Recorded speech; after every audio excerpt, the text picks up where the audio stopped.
వార్తలు వస్తున్న వార్తలు వెనక జరుగుతున్న పరిణామాలు చూద్దాం. ఈనాడు చూస్తే ఏడాదిలో పెట్టుబడుల లక్ష్యం 10 లక్షల కోట్లు, ప్రాజెక్టులకు ఫెసిలిటేటర్గా వ్యవహరిస్తా సీఎంఓ నుంచే పర్యవేక్షణ, Investopia global AP 2025లో CM Chandrababu ఏడాదిలో 10 లక్షల కోట్ల పెట్టుబడులను ఆకర్షించాలన్నది లక్ష్యమని, అందుకు అనుగుణంగా 15 రంగాల్లో పాలసీలు తీసుకొచ్చినట్టు ముఖ్యమంత్రి చంద్రబాబు చెప్పారు. యునైటెడ్ అరబ్ ఎమిరేట్స్ యూఏకి చెందినటువంటి Investopia Andhra Pradesh economic development board భాగస్వామ్యంతో విజయవాడలో బుధవారం నిర్వహించిన ఇన్వెస్టోపియా గ్లోబల్ ఏపీ 2025 సదస్సులో ఆయన పాల్గొన్నారు. ఈ సందర్భంగా ముఖ్యమంత్రి మాట్లాడుతూ యూఏఈ నుంచి అమరావతి సహా ఇతర చోట్ల పెట్టుబడులు పెట్టేందుకు ఆహ్వానిస్తున్నాం. ఏపీని పరిశీలించిన తర్వాత పెట్టుబడులపై నిర్ణయం తీసుకోండి. ప్రాజెక్టుల సహకారం కోసం ఫెసిలిటేటర్గా నేనే వ్యవహరిస్తా అని పేర్కొన్నారు.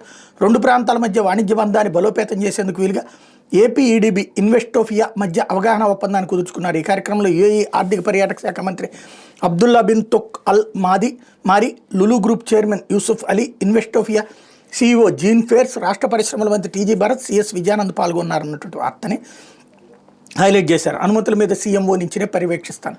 ఓ పక్కన దుబాయోడు వాడి దగ్గర పెట్టుబడులు కావాలని ప్రపంచమంతా తిరుగుతున్నాడు. వాడు వచ్చి ఇక్కడేం పెట్టుబడులు పెడతాడు? నెంబర్ 1, లూలు వాడి ద్వారా చేయించుకున్నట్టున్నారు. ఆ లూలు వాడికి ఏదో ఆస్తి రాసిస్తున్నాం కాబట్టి వాడు చేస్తున్నాడు. ఇక్కడ సమస్యల్లో ఏంటంటే, ముందు మనకి ఖచ్చితంగా ఇండస్ట్రీస్ రావాలి, వస్తాయి కూడా. అయితే దాన్ని ప్రొజెక్ట్ చేసేటటువంటి తీరు మనం ఆలోచించాల్సినటువంటిది ఫస్ట్ ముందు ఆయా దేశాలకు సంబంధించినటువంటి పరిశ్రమలు ఏం ఎక్స్పెక్ట్ చేస్తున్నాయి, హెడ్డింగ్ బాగుంటుంది, వాస్తవం చాలా తేడా ఉంటుంది. క్రిందటిసారి 20 లక్షల కోట్ల పెట్టుబడులు అన్నటువంటి చెప్పుకున్నాం 14-19 మధ్యలో. ఫైనల్గా వచ్చేటప్పటికి 30,000 కోట్లు ఎంత వచ్చింది. ఇది 5 ఏళ్ళు అయిపోయి ప్రభుత్వం దిగిపోయాక లెక్క కడితే జగన్ టైంలో 13 లక్షలు 14 లక్షల కోట్ల ఒప్పందాలు జరిగింది. ఫైనల్గా వచ్చేటప్పటికి 85,000 కోట్లు 90,000 కోట్లు జరిగింది. అంకెలు పెద్ద పెద్దగా చూపెట్టి ప్రజల్ని కన్ఫ్యూజ్ చేయడం కంటే కూడా ప్రాక్టికల్గా ఇప్పుడు మనకు ఉన్నటువంటిది మ్యానుఫ్యాక్చరింగ్ సెక్టార్ ఎక్కడెక్కడ డెవలప్ అవుతుంది అంటే పోర్టుల చుట్టూతా. ఆ పోర్టులకి అర్జెంటుగా పూర్తి చేయించడం, ఉన్న పోర్టుల దగ్గరికి ఆ ఇండస్ట్రీస్ని మొబిలైజ్ చేయడం అన్నటువంటిది ముఖ్యమైనది. దానికి రిలేటెడ్ కావాల్సింది అగ్రికల్చర్ ఉత్పత్తులు త్రూ పోర్టుల దగ్గరలో ఉన్నటువంటి ఇండస్ట్రీస్ పెట్టుకుంటే వాటిని మార్చుకుని అంటే ప్రాసెస్ చేసుకుని పంపించుకోవడానికి వీలవుతుంది. ఇక్కడ మనం అగ్రికల్చర్ను వదిలేసి ఇండస్ట్రియల్ గ్రోత్ ఎలా సాధ్యమవుతుంది? ఇక్కడ మనం ప్రాక్టికల్ థింకింగ్ వైపున దృష్టి సారించాల్సి ఉంది. లేదా విదేశాల నుంచి మనం దిగుమతి చేసుకునే వస్తువుల ద్వారా అక్కడ పరిశ్రమల ద్వారా ఉత్పత్తి చేయించడం, ఇట్లాంటి ఒక స్ట్రాటజీ ఉండాలి. ప్రస్తుతం ఆ స్ట్రాటజీ పర్ఫెక్ట్ రూట్లోకి రావాలి. బాబు గారు అయితే అది చేయగలరు. కాకపోతే ఈ మధ్యలో ఉన్నటువంటి వాళ్ళు ఈ అంకెలు చెప్పినప్పుడు అబ్బా అద్భుతం అనుకుని ఆగిపోతే కనుక సమస్య అవుతుంది. లేకపోతే ఆపరేషన్ సింధూర్పై చర్చకు ఓకే. 28 లోక్సభలో, మరుసటి రోజు రాజ్యసభలో 16 గంటల చొప్పున సమయం కేటాయింపు. విపక్ష నిరసనతో స్తంభించిన పార్లమెంట్ పాక్ ఉగ్రవాద స్థావరాల మీద మన సైన్యం ఇటీవల విజయంతంగా చేపట్టిన ఆపరేషన్ సింధూర్పై పార్లమెంట్లో చర్చకు రంగం సిద్ధమైంది. పాల్గాం ఉగ్రదాడితో ముడిపడిన పరిణామాలపై సమగ్ర చర్చ జరగాలని తాము లేవనెత్తే ప్రశ్నలకు ప్రధాని నరేంద్ర మోడీ పార్లమెంట్లోనే సమాధానాలు చెప్పాలని విపక్షం గట్టిగా డిమాండ్ చేస్తున్న విషయం తెలిసిందే. అయితే ప్రధాని బుధవారం విదేశీ పర్యటనకు వెళ్ళారు. 26 తిరుగు ప్రయాణం అవుతారు.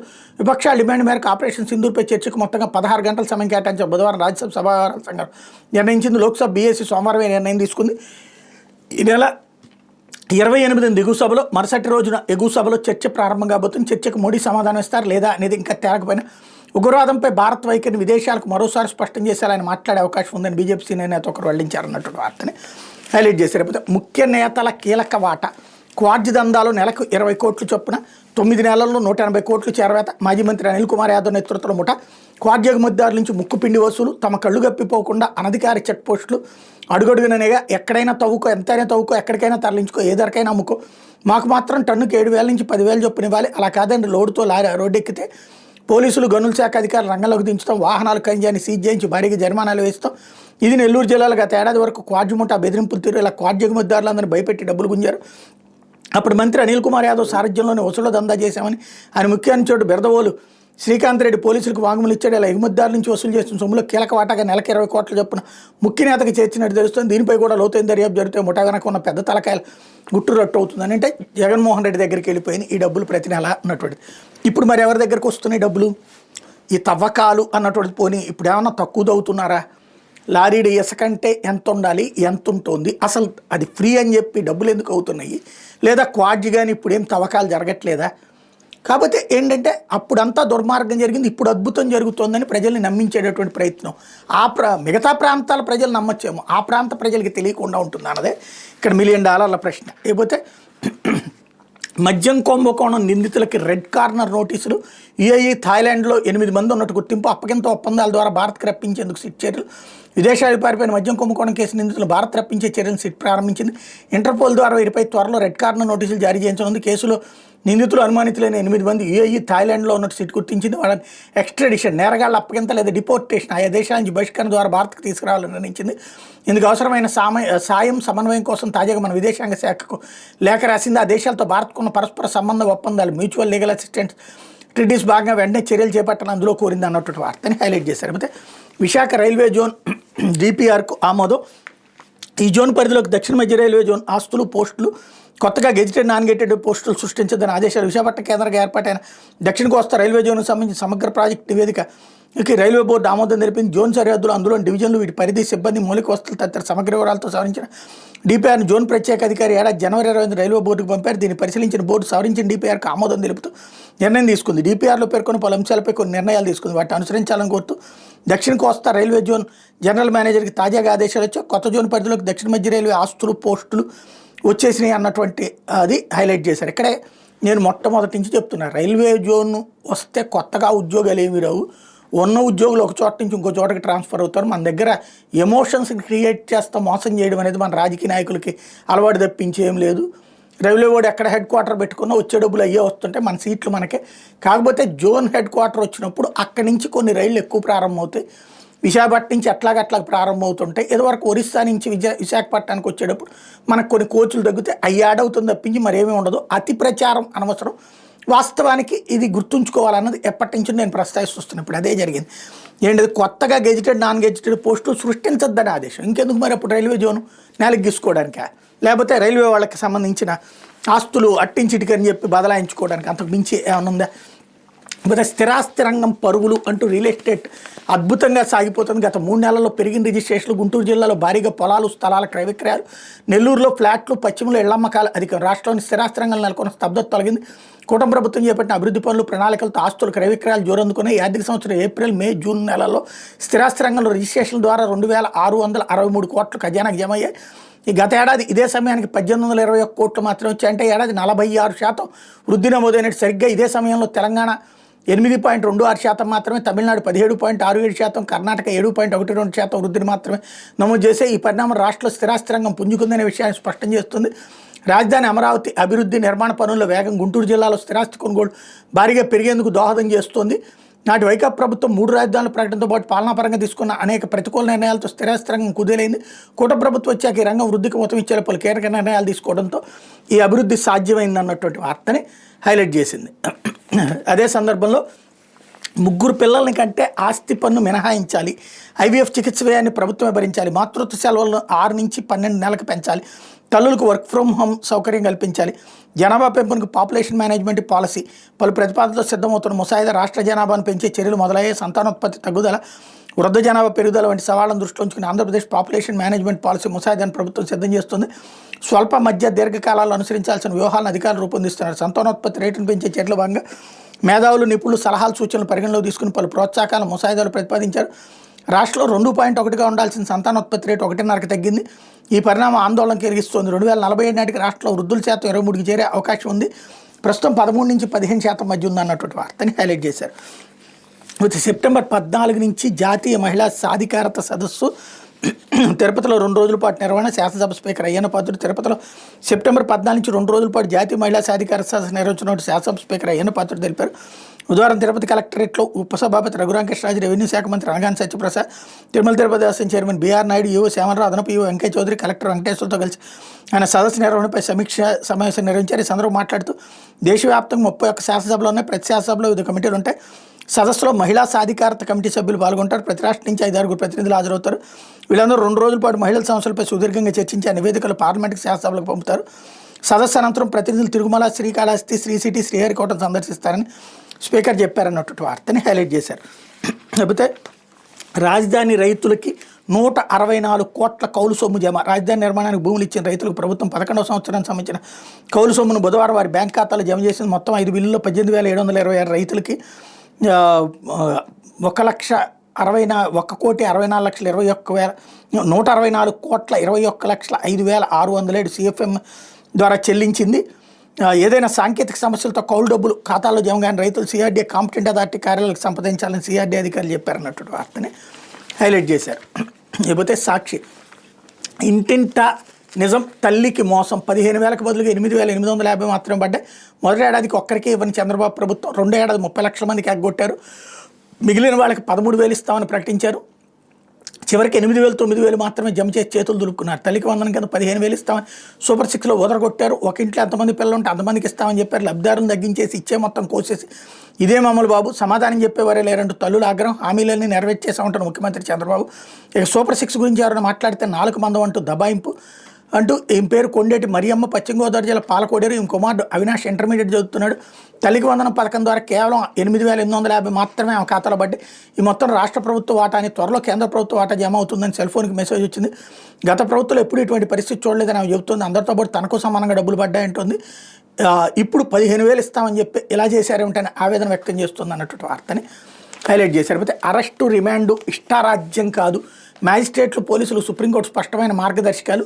నేరారోపణలు ఎదుర్కొంటున్న వ్యక్తుల అరెస్ట్ అవసరమా కాదనే విషయంలో పోలీసులు రిమాండ్ విధించాలా లేదా అనే అంశంలో మ్యాజిస్ట్రేట్లు తగిన ఆలోచన పరిశీలన చేయాల్సిన అవసరం ఉందని సుప్రీంకోర్టు ఎన్నో సందర్భాల్లో స్పష్టం చేస్తే అత్యున్నత న్యాయస్థానం మేరకు ఇచ్చిన తీర్పులు. Arnesh Kumar versus state of Bihar ఒకటి. ప్రతిపౌరుడు తన హక్కును తెలుసుకుని చైతన్యవంతుడు కావాలన్న లక్ష్యంతో ఇప్పటికే అటు పోలీసులు ఇటు మ్యాజిస్ట్రేట్లకి మార్గదర్శకంగా నిలుస్తున్న దశాబ్దం నాటి అత్యున్నత న్యాయస్థానం కీలక తీర్పుది.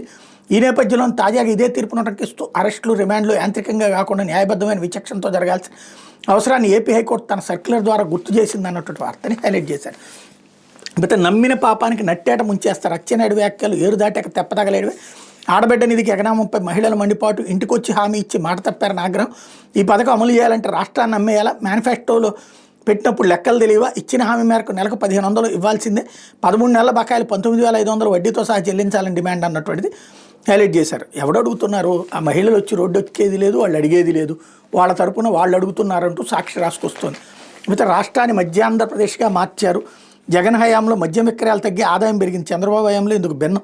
మిథున్ రెడ్డికి చట్ట ప్రకారం ఇవ్వాల్సిన సదుపాయాలు కల్పించాల్సిన మాజీ మంత్రి పెద్దిరెడ్డి రామచంద్రారెడ్డి రాజమహేంద్రవరం జైల్లో మిథున్ రెడ్డితో పెద్దిరెడ్డి తదితరులు ములాఖత్ అంటూ కూటమి ప్రభుత్వం ఏర్పడిన ఏడాది కాలంలో రాష్ట్రంలో లెక్కర్ స్కామ్ చంద్రబాబు తెరదీసి రాష్ట్రాన్ని మధ్య ఆంధ్రప్రదేశ్గా మార్చారు. మాజీ మంత్రి వైఎస్ఆర్సీపీ సీనియర్ నేత పెద్దిరెడ్డి రామచంద్రారెడ్డి మండిపడ్డారన్నటువంటి వార్తని హైలైట్ చేశారు. అయితే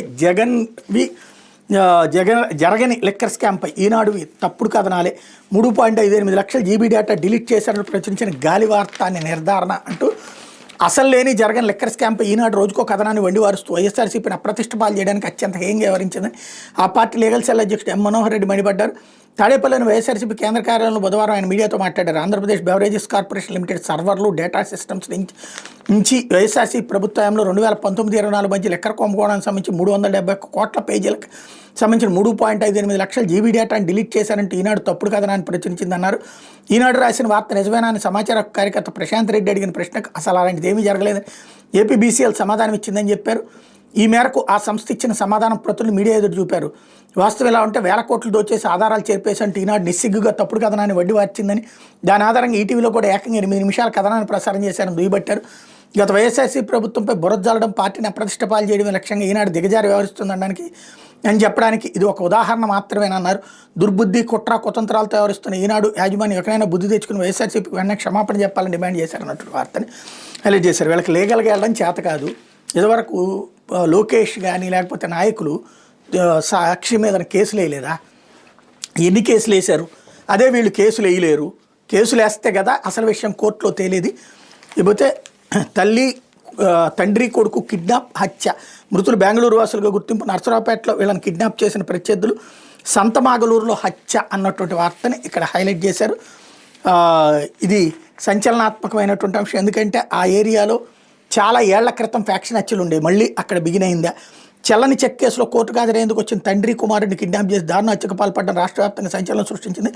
పల్నాడు జిల్లా కేంద్రం నర్సరావుపేటలో రద్దీగా ఉండే ప్రాంతంలో పట్టపగల కిడ్నాప్ చేసి దొండగలు బాపట్ల జిల్లా సంతమాగులూరు మండలం పాతమాగులూరు వద్ద హతమార్చారు. మృతులు కర్ణాటక రాజధాని బెంగళూరుకు చెందిన రియల్టర్లుగా పోలీసులు గుర్తించారు. ఆర్థిక లావాదేవీలు జంట హత్యలకు కారణంగా పోలీసులు భావిస్తున్నారు.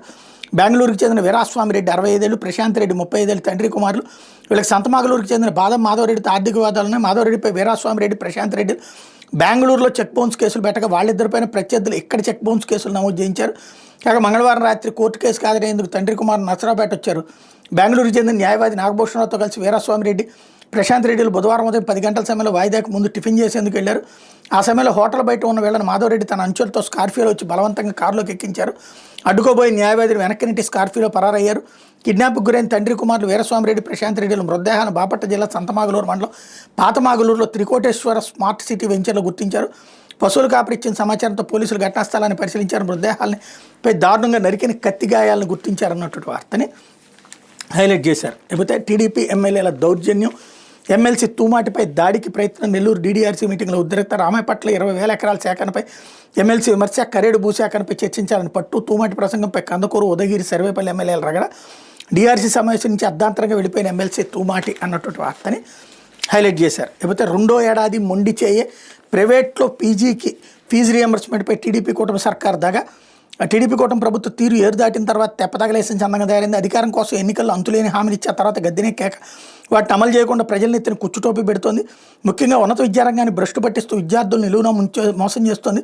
ప్రైవేట్ కళాశాలలో పీజీ విద్యను అభ్యసించే వాళ్ళకి ఫీజు రియంబర్స్మెంట్ను అమలు చేస్తామని చెప్పి వరుసగా 2వ ఏడాది కూడా ఎగ్గొట్టేస్తోంది. విద్యార్థి సంఘాలు పదే చేసిన వెంటనే బుట్ట దాఖలు చేసింది. తాము ఇచ్చిన హామీలను తామే కూని చేస్తూ యువత ఆశలపై కోలుకోలేని దెబ్బ కొట్టింది అన్నటువంటి వార్తని హైలైట్ చేశారు. వీళ్ళు కూడా ఇదివరకు ఫీజు రియంబర్స్మెంట్ పీజీకి తీసేశారు.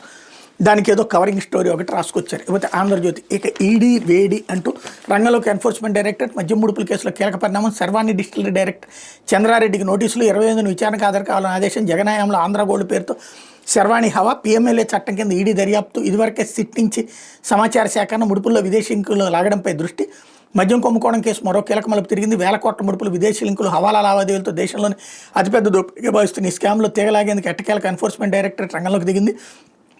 Sherwani alco brew private limited director Enakonda చంద్రారెడ్డికి ఈడీ సమన్లు జారీ చేసింది. మనీ లాండరింగ్ కేసులో ఈ నెల 28వ తేదీ ఉదయం 10:30 గంటలకు తమ కార్యాలయంలో విచారణకు హాజరు కావాల్సింది ED Hyderabad branch assistant director Prateek Singh సమన్లు జారీ చేశారు. తాము గుర్తించిన దర్యాప్తు జరుగుతున్న మనీ లాండరింగ్కి సంబంధించిన వివరాలు ఇవ్వాలని అందులో పేర్కొన్నారు. జగనాయంలో జరిగిన 3,500 కోట్ల లిక్కర్ స్కామ్పై విజయవాడ పోలీస్ కమిషనర్ రాజశేఖర్ నాయక్ బాబు నేతృత్వంలో సిట్ ఏర్పాటైన సంగతి తెలిసిందే.